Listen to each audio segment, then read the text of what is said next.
Subscribe करें हमारे channel Amor mathematics को एंड लेटेस्ट वीडियो नोटिफिकेशन के लिए इस बेल आइकन को दबाएं।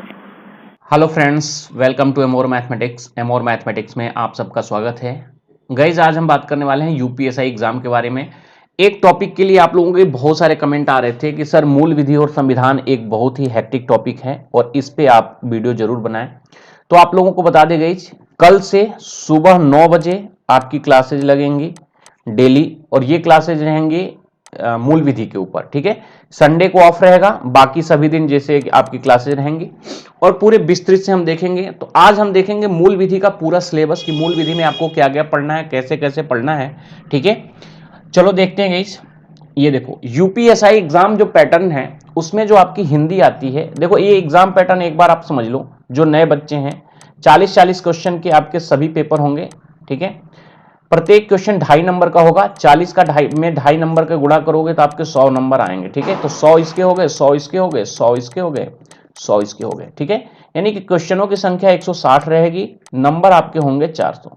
ठीक है, दूसरी बात ये बताएं, इसमें जो निगेटिव मार्किंग है वो आपकी नहीं रहेगी, लेकिन सेक्शनल कट ऑफ है। सेक्शनल कट ऑफ का मतलब ये है कि प्रत्येक सब्जेक्ट में आपको 35% नंबर लेके आने हैं। 40 क्वेश्चन का 35% होता है 14 क्वेश्चन, तो आपको 14 क्वेश्चन हर सेट में लेके आने हैं, चाहे हिंदी हो, चाहे रीजनिंग हो, चाहे मैथ हो, चाहे जीएस हो। इसका मतलब ये हुआ कि आपका हर सब्जेक्ट अगर एवरेज होगा तभी आपका काम चलेगा। अगर आप ये सोचते हो कि हमारी मैथ और रीजनिंग बहुत स्ट्रांग है तो हम निकल जाएंगे, तो ये आपकी गलत सोच है। अगर आप ये सोचते हो कि हमारी जीएस बहुत स्ट्रांग है, आपको थोड़ा थोड़ा हर सब्जेक्ट का नॉलेज रहना चाहिए, वरना आप सेक्शनल कट ऑफ में बाहर हो जाओगे। जैसा कि पिछली बार जीएस में बहुत सारे बच्चे हो गए, बहुत सारे लोग रीजनिंग में फंस गए, बहुत सारे लोग मैथ में फंस गए, क्योंकि ये दोनों आपका बैंक से रिलेटेड करके आ गया। बैंक पीओ नहीं, बैंक क्लर्क लेवल का आ गया। हिंदी में भी बहुत सारा, जैसे अलंकार से बहुत सारे क्वेश्चन पूछ दिए, ये बहुत सारे चेंजेस आए थे। जीएस में आपकी मूल विधि और बाकी जगह से बहुत सारे क्वेश्चन आए थे और संविधान से डीप में क्वेश्चन आए थे। ठीक है, तो 35% यानी 14-14 क्वेश्चन सब में करने हैं और ओवरऑल आपको लाना है 50%। ठीक है, यानी कि अगर किसी में मान के चलो 15 क्वेश्चन करते हो, किसी में 20 करते हो, तो कोई एक सेट जरूर होगा जिसमें आप 35 प्लस करो। ठीक है, ओवरऑल आपके पास 200 नंबर होने चाहिए। ठीक है, 200 नंबर से नीचे रहेगा, 400 में से 200 नंबर आपके पास होना चाहिए। ये हो गया, आगे बढ़ते हैं। देखो, जीएस के लिए बुक के लिए गई, यूपीएसआई के एग्जाम की बुक के लिए सभी सब्जेक्ट के लिए हमने ऑलरेडी एक वीडियो बना दी है। अगर आपने नहीं देखी है तो उस वीडियो को आप लोग देख लेना। उसमें हमने डिटेल एनालिसिस करके बताई है कि कौन सी बुक आपको पढ़नी चाहिए, कौन सी नहीं। मूल विधि की बुक्स के लिए जो बुक वाली वीडियो है उसी में मूल विधि की बुक बताए हैं। अगर नहीं आपको पता होगा तो ये दोनों में से कोई भी एक बुक ले लेना मूल विधि के लिए, ये आपके लिए सफिशियंट होगा। ठीक है, मूल विधि के लिए और भी बता देगा, मूल विधि में बहुत सारे क्वेश्चन नहीं आते हैं। मूल विधि से आपके 5 से 6 क्वेश्चन आते हैं, संविधान से आपके ज्यादा क्वेश्चन आते हैं। लगभग दोनों को मिलाकर लगभग 24 क्वेश्चन का ये है कि 24 क्वेश्चन इसमें से आने हैं। ठीक है, अब क्लास का टाइमिंग बता देगा। इस क्लास आपकी 9 बजे चलेगी, डेली सुबह 9 बजे। ठीक है, 9 बजे से हम लोग पढ़ेंगे, संविधान की क्लासेस पढ़ेंगे। ठीक है, तो आपकी जो डेली क्लासेस होगी वो 9 बजे से होगी। देखो, एक क्लास हम ऑलरेडी ले चुके हैं और उसमें हमने सिलेबस भी बताया था, लेकिन डिटेल सिलेबस बताया था। आज हम सिर्फ आपको ये बता रहे हैं कि ये आप स्क्रीनशॉट लेते जाना, आपको एक आइडिया लग जाएगा क्या क्या पढ़ना है। उस दिन हमने एक टॉपिक खत्म किया था, भारतीय पुलिस सेवा। इसमें हमने डिटेल में बताया था कि पुलिस जो सर्विस है उसमें क्या क्या रैंक होते हैं, क्या क्या चीजें होती है। अगर उस वीडियो को आपने नहीं देखा है तो एक बार जाकर देख लेना। ठीक है, दूसरा इसमें आता है कि दंड प्रक्रिया संहिता। ठीक है, सीआरपीसी। सीआरपीसी से वैसे तो बहुत सारे क्वेश्चन नहीं आते हैं, लेकिन फिर भी इसके जो वो होते हैं, क्या बोलते, परिभाषा होती है कि किसमें आदमी की परिभाषा क्या होती है, पुरुष की परिभाषा क्या होती है। ठीक है, परिभाषा से बहुत सारे क्वेश्चन आते हैं, क्योंकि सीआरपीसी जो होती है ये एक्चुअल में जो पुलिस अधिकारी होते हैं या सब इंस्पेक्टर जो होते हैं, एसआई का वो होता है कि कार्य प्रणाली कैसे होती है। देखो, दंड प्रक्रिया संहिता का मतलब होता है, प्रक्रिया का मतलब होता है प्रोसीजर। आप जो समझ रहे हो, प्रक्रिया का मतलब क्या होता है कि जैसे मान लो कि कोई आदमी ने दंड किया है। ठीक है, ध्यान से समझना, कोई अगर मान लो मर्डर कर दिया तो पुलिस उसको पकड़ेगी तो किन किन चीजों का ध्यान में रखेगी, उसी चीज के बारे में डील करता है दंड प्रक्रिया संहिता। जैसे कि एक सुप्रीम कोर्ट का ऑर्डर है कि किसी को अगर अब वो मर्डर किया या कुछ भी चार्ज में ले रहे हो तो 24 घंटे के अंदर आपको उसको मजिस्ट्रेट के सामने पेश करना पड़ता है, ठीक है। दूसरी बात यह है कि उसके घर वालों को इन्फॉर्म करना पड़ता है कि आपका लड़का, आपका भाई या वो व्यक्ति जिसको बोले कि हमारे वकील से संपर्क कराओ, उसको आपको ये सुविधा देनी होती है कि वो अपने घर पे इत्तला दे। जनरली क्या होता है, गांव में इसका पालन नहीं किया जाता है, लेकिन शहरों में जहां पे पुलिस मैनुअल है और जहां पे कड़ाई से कानून पालन होता है वहां पे इस चीज का पालन किया जाता है। फिर उसमें जो पुलिस पकड़ता है फिर वो अपना चार्जशीट लगाता है, बाकी चीजें तो वो सारी प्रक्रिया जो आती है दंड प्रक्रिया संहिता के अंतर्गत आती है। पुलिस कौन से अधिकारी पुलिस एफआईआर लिख सकता है, जैसे कि थाने का भारसाधक अधिकारी, जो हम कानून की भाषा में बात करें, थाने का भारसाधक अधिकारी एक एफआईआर लिखने का उत्तरदायी होता है। अगर वो नहीं आता है तो उससे नीचे का रैंक का अधिकारी जो होता है हेड कांस्टेबल, वो एफआईआर लिख सकता है, लेकिन उसकी गैर मौजूदगी में। उससे नीचे का अधिकारी, अगर आप कोई सिपाही चाहे कि हम एफआईआर लिख दे तो उसको एफआईआर लिखने का अधिकार नहीं है। ये सारी बातें कहां पे आपको देखने को मिलती है, दंड प्रक्रिया संहिता में, ठीक है। अब सिलेबस की बात करें, ये सिलेबस जो हमने आपको यहां पे दिखा रहे हैं, ये सिलेबस आपके जो पिछले साल के पेपर हैं उसमें जिस टॉपिक से सबसे ज्यादा क्वेश्चन आए हैं उसको ध्यान में रख के बनाए गए हैं। सूचना का अधिकार एक ऐसा क्वेश्चन है जिससे बहुत सारे भ्रष्टाचार उजागर होते हैं, चाहे चारा घोटाला हो गया या कोल्स का घोटाला हो गया या कॉमनवेल्थ गेम्स का हो गया, बहुत सारे ऐसे घोटाले होते हैं जिसकी जांच होती है सूचना के अधिकार के तहत ही प्राप्त होती है कि इसमें कितना भ्रष्टाचार हुआ है, ठीक है। दूसरा है भूमि अधिग्रहण पुनर्वास और पुनर्स्थापना अधिनियम 2013, ये नोट करते जाना आप लोग, स्क्रीनशॉट लेते जाना। तीसरा आपका इंपॉर्टेंट टॉपिक है भारतीय दंड संहिता। भारतीय दंड संहिता जो होती है, इंडियन पीनल कोड, इसको बोलते हैं आईपीसी, और आईपीसी से आपका 1 से 2 क्वेश्चन हर सेट में आपको देखने को मिलेगा। कभी कभी इसकी परिभाषा से क्वेश्चन पूछा जाता है कि हत्या क्या होती है, लूट क्या होता है, लूट में कितने लोगों का होता है, डकैती क्या होती है। तो इस पे जब हम चर्चा करेंगे तो पूरी डिटेल में चर्चा करेंगे। देखो, जो आईपीसी होते हैं, दंड देने का अधिकार किसको होता है, वो होता है कोर्ट को, ठीक है। कोर्ट दंड देती है, ठीक है। जैसे कि आपराधिक मानववध 299, या जैसे बहुत सारे आर्टिकल 299 है, 302 है, 304 है। तो ये धाराएं जब पढ़ोगे, कुछ इंपॉर्टेंट धाराएं, बहुत ज्यादा नहीं पढ़ना है आपको, आप मान के चलो कि मुश्किल से 50 से 60 ऐसी धाराएं हैं जिसको आपको पढ़ना है, और उसमें से 20 से 30 ऐसी धाराएं हैं जो पिछले ईयर में आपको पूछी गई हैं। तो इसको आपको बहुत ही ज्यादा नहीं वो करना है, एक पूरा हम वो मेन आपको पढ़ा देंगे, और जो बुक आपको दी है उससे आपको प्रैक्टिस करोगे तो बहुत ही कम दिनों में आप पूरी मूल विधि अच्छे से कर ले जाओगे। इसमें बहुत ज्यादा परेशान होने की जरूरत नहीं है, ठीक है। एक और भी ये बहुत ही अच्छा टॉपिक है जिससे क्वेश्चन पूछा जाता है, जनहित याचिका से बहुत टाइप के क्वेश्चन पूछे जाते हैं। सबसे पहली बात है कि इसके जन्मदाता कौन है, ठीक है, और इसका जनहित याचिका कौन लगा सकता है, किस किस अपराध के संबंध में किस किस जानकारी के लिए जनहित याचिका लगाई जा सकती है, ठीक है। बहुत ही अच्छा टॉपिक है, और ये जो भी टॉपिक हम बता रहे हैं उसी हिसाब से बता रहे हैं जो आपके एग्जाम में इंपॉर्टेंट है, ठीक है। आगे बढ़ते हैं। आयकर अधिनियम 1961, फिर अगला है लोकपाल। लोकपाल से क्वेश्चन बहुत बनते हैं कि लोकपाल की नियुक्ति कितनी होती है, कितने साल की होती है, नियुक्त कैसे कर, जैसे राष्ट्रपति से क्वेश्चन बनते हैं वैसे लेखपाल से क्वेश्चन बनते हैं, अच्छे खासे क्वेश्चन बनते हैं, बल्क में क्वेश्चन बनते हैं। लेखपाल को हम लोग बहुत अच्छे से पढ़ेंगे। फिर मतलब प्रदेश में होते हैं कि केवल देश में रहते हैं, कितने लोकपाल होते हैं, उनकी नियुक्ति क्या है, इस समय करंट लोकपाल कौन है, ये सारी बात करेंगे। वन्य जीव संरक्षण अधिनियम 1972, इससे क्वेश्चन पूछे जाते हैं। एक क्वेश्चन तो यही पूछ लेता है कि वन्य जीव संरक्षण अधिनियम लागू कब हुआ था, ठीक है। तो ये अधिनियम कब आया था, एक क्वेश्चन हर सेट में पूछा जाएगा कि ये अधिनियम कब लागू हुआ था और कब पारित हुआ था, कब लागू हुआ था और कहां कहां पे अधिकार क्षेत्र है, ठीक है। जैसे जम्मू कश्मीर में आर्टिकल 370 हटने के बाद बहुत सारे जो कानून थे भारत के वहां पे लागू होने लगे, चाहे आईपीसी की बात करें चाहे सीआरपीसी की बात करें। अब अगला है गई किशोर न्याय बालिकों की देख रेख एवं संरक्षण अधिनियम 2002। देखो, बालक और औरतों से, जैसे महिला और बालक से रिलेटेड जितने भी अपराध हैं उससे रिलेटेड बहुत सारे क्वेश्चन आपके एग्जाम में आते हैं। और इसमें एक चीज है कि पूरी आपको बुक नहीं पढ़नी, पूरी थीसिस नहीं करनी। आप एक जुडिशरी एग्जाम नहीं दे रहे हो तो हमारा पूरा प्रयास ये रहेगा कि बहुत ही लिमिटेड में आपका एक शॉर्ट नोट में एक पूरी मूल विधि तैयार हो जाए। मेरा ये प्रयास रहेगा कि अगर 6 से 7 क्वेश्चन मूल विधि से आते हैं तो आप उसमें से 5 से 6 क्वेश्चन आपके नोट से ही मिल जाए, जो मुश्किल से 20 से 30 पेज का बने। हमारा पूरा प्रयास यही है कि कम से कम में आपको करें और वीडियो अगर आपको पसंद आए और तो आप इसे शेयर कर देना, ज्यादा से ज्यादा लोगों तक इसको जोड़ना, ठीक है।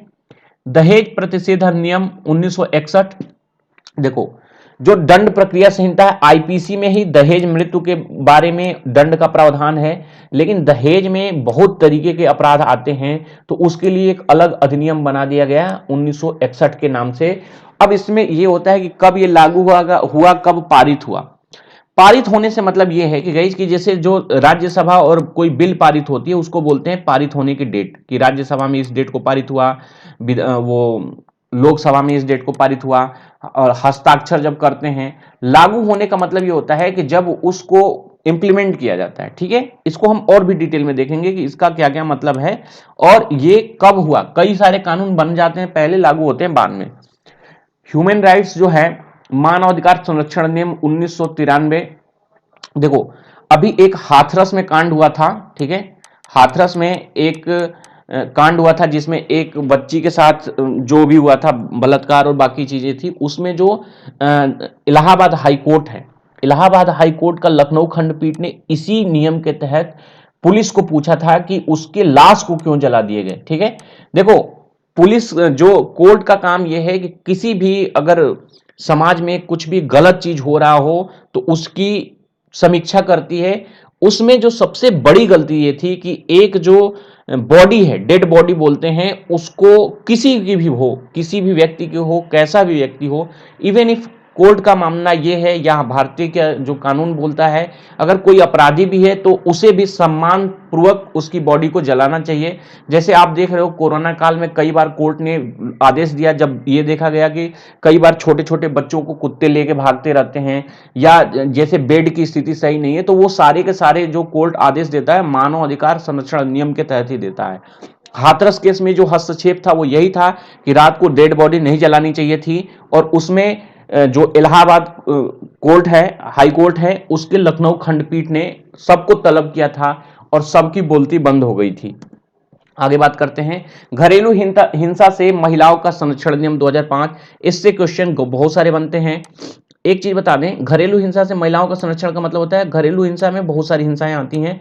दहेज वाला एक अलग मुद्दा है, घरेलू हिंसा में भी बहुत सारे आते हैं। बर्बल आप बोल दो, किसी से लड़ाई हो जाए, किसी को आप फाइनेंशियली नुकसान पहुंचे, मान लो कोई आपकी पत्नी है या कोई और भी है फैमिली में, जैसे बहन है या कोई इस तरीके का कोई मतलब क्लोज रिलेशन में है, उसका कोई धंधा है और आपने उसको चौपट कर दिया और आप लोगों में कोई वो हो गया या कोई मारपीट हो गया अपनी वाइफ के साथ या किसी के साथ आप मारपीट करते हो, महिलाओं के संरक्षण में ये सारे आते हैं। एक चीज और भी बता दें, जैसे आप हो, आपकी बीवी है, ठीक है, और आपकी बीवी आपको इसी कानून के तहत महिला संरक्षण अधिनियम के तहत 2005 के तहत आप पे एफआईआर कर देती है, तो उसका काट ये है कि आप अपनी बहन या अपनी माँ के से इस लड़की के खिलाफ भी आप एफआईआर कर सकते हो कि ये उनका उत्पीड़न कर सकती है। जैसे ये उस घर की बहू है, ऐसे ही पुरानी बहू में आपकी माँ भी आ जाएंगी और उसमें आपकी बहन भी आ जाएगी।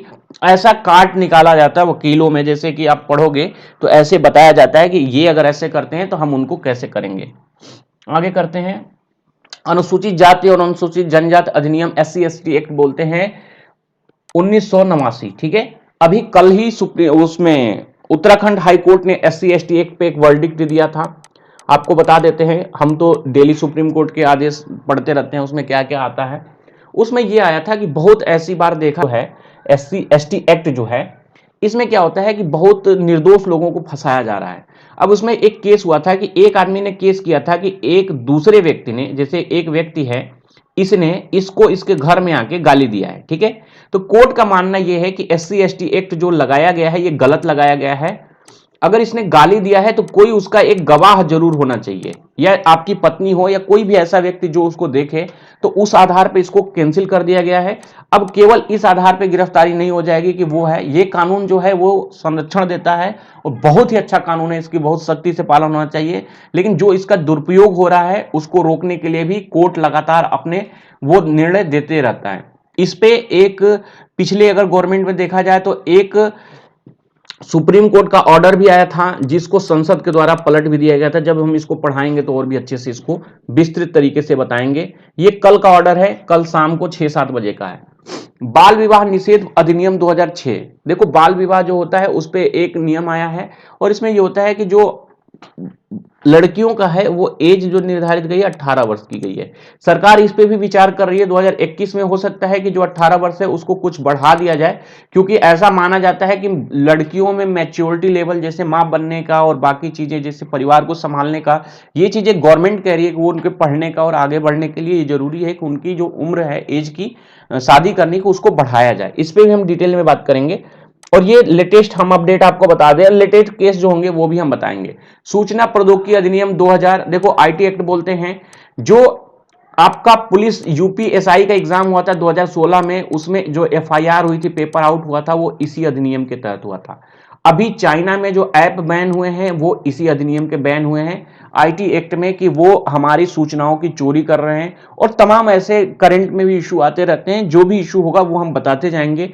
गाइस ये जो सेशन होगा बहुत ही जोरदार होगा और किसी भी पेड क्लासेस से बहुत ही अच्छा होगा। आप लोग ज्यादा से ज्यादा इसमें बच्चों को जोड़ो और वीडियो अगर पसंद आए तो लाइक और शेयर करते जाना, ठीक है। देखो, भ्रष्टाचार निवारण अधिनियम, राष्ट्रीय सुरक्षा अधिनियम, पर्यावरण संरक्षण नियम, ये तीनों भी हैं। इनसे क्वेश्चन पूछे भी जाते हैं और आपको इनको पढ़ना ही है। ये जो अधिनियम है आपको दिख रहा होगा, इतने नियम पढ़ने हैं, बिल्कुल नहीं पढ़ने हैं। जो ये अधिनियम है इसके मुश्किल से आपको 10 से 12 लाइन पढ़नी है जो मोस्ट इंपोर्टेंट है, और उतना ही हम कराएंगे, बहुत ज्यादा डीप में आपको नहीं करना है, क्योंकि हमें आपको वकील या कोई उसमें जुडिशरी एग्जाम नहीं दिलवाना है। इतना करवा देना है कि आपके एग्जाम में अगर मान के चलो कि 5 से 6 क्वेश्चन आए तो उसमें से आप मान के चलो कि 90-95% क्वेश्चन आप सॉल्व कर ले जाओ, क्योंकि कुछ क्वेश्चन ऐसे जरूर आएंगे जो आपसे से नहीं होंगे, तो वो आप संविधान, करंट अफेयर्स और बाकी जगह से कवर कर लेना।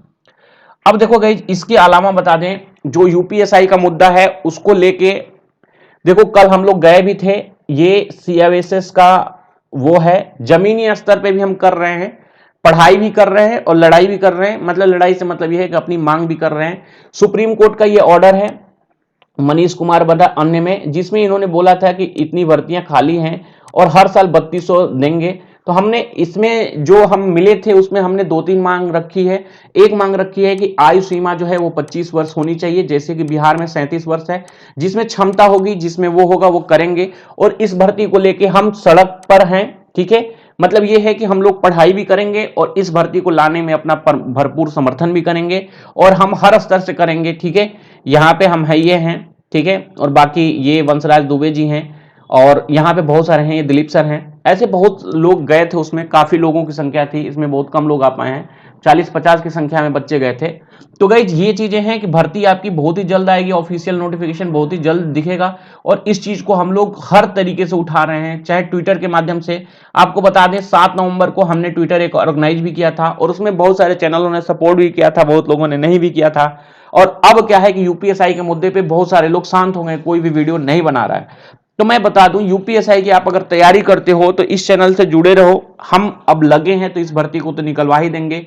मोस्ट प्रोबेबली आपका हमारा ये है कि जो भर्ती बोर्ड के अध्यक्ष हैं उनका मीडिया के माध्यम से एक इंटरव्यू ले लिया जाए, जो टेंडर की बात है उसको स्पष्टीकरण ले लिया जाए, और बाकी हम लोग अपना 9 बजे से पढ़ाई करते रहेंगे।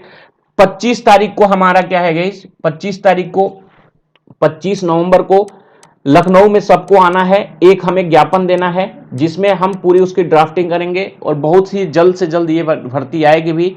आप लोग अपनी पढ़ाई स्टार्ट करो, जब भी कुछ बात होगी कैसे क्या करना है उसको हम लोग करेंगे। इस वीडियो में इतना ही। वीडियो अगर आपको पसंद आए तो वीडियो को लाइक कर देना, चैनल पर नए हो तो चैनल को सब्सक्राइब कर लेना। हम लोग पढ़ेंगे भी, लड़ेंगे भी। वर्दी इस चैनल से सबसे ज्यादा आनी चाहिए गाइस, और हम आपसे वादा करते हैं कि जो क्लासेस आपको इस चैनल से दी जाएगी द बेस्ट दी जाएगी। हर बैच में जिस भी बैच को लग के हमने पढ़ाया है उसमें सिलेक्शन रेशियो बहुत ज्यादा है। युवा कल्याण अधिकारी में मान के चलो कि 40 बच्चों का सिलेक्शन हुआ था। उसके बाद से तमाम भर्तियों जितनी भी हुई है सब में बच्चों का सिलेक्शन होता आया है। तो हम चाहते हैं कि जब ज्ञापन आए तब आपका भी एक तैयारी पूरी हो। हमसे जो भी हो सकता है हम मदद करेंगे। इस चैनल में आपको वो हर चीज मिलेगी, हर स्तर से हम भर्ती के लिए भी लड़ेंगे और पढ़ाई भी करेंगे। सबको बाय बाय है, टेक केयर है, जय हिंद।